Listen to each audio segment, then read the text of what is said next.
Welcome to my channel. ಕಣ್ಣು ಮುಚ್ಚಿ ಆ ವ್ಯಕ್ತಿಯ ಮುಖವನ್ನು ನೆನಪಿಸಿಕೊಳ್ಳಿ. ಹೌದು, ಯಾರನ್ನು ನೀವು ದಿನವೂ ಯೋಚಿಸುತ್ತೀರಾ?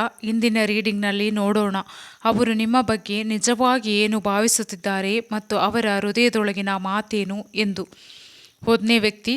ಈ ವ್ಯಕ್ತಿ ನಿಮ್ಮಿಂದ ದೂರ ಇದ್ದರೂ ನಿಮ್ಮ ನೆನಪುಗಳಿಂದ ತಪ್ಪಿಸಿಕೊಳ್ಳಲು ಸಾಧ್ಯವಾಗುತ್ತಿಲ್ಲ. ಅವರು ತಮ್ಮ ಕೆಲಸದಲ್ಲಿ ತೊಡಗಿಸಿಕೊಂಡರೂ ಪ್ರತಿಯೊಂದು ಕ್ಷಣದಲ್ಲಿ ನಿಮ್ಮ ಬಗ್ಗೆ ಯೋಚಿಸುತ್ತಾರೆ. ಅವರ ಹೃದಯದಲ್ಲಿ ಒಂದು ಖಾಲಿತನ ಇದೆ, ಅದು ಕೇವಲ ನೀವು ತುಂಬಬಲ್ಲದ್ದು. ಅವರು ಹೇಳದೆ ಹೋದರೂ ಮಾತುಗಳು, ಕಳಕಳಿಯ ನೋಟಗಳು ಎಲ್ಲವೂ ನಿಮ್ಮ ಕಡೆ ಇದೆ. ಎರಡನೇದು, ಅವರು ನಿಮಗೆ ಪ್ರೀತಿಯನ್ನು ತೋರಿಸದಿದ್ದರೂ ಒಳಗೊಳಗೆ ತುಂಬ ಕಾಳಜಿ ಇದೆ.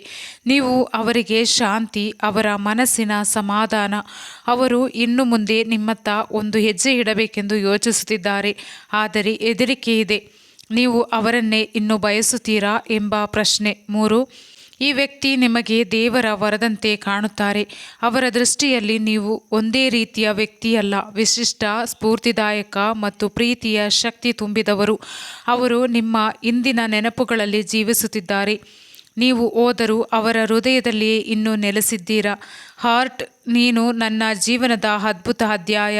ಎಷ್ಟೇ ಅಂತರ ಬಂದರೂ ನಿನ್ನ ನೆನಪುಗಳು ನನ್ನೊಳಗೆ ಇರುತ್ತದೆ.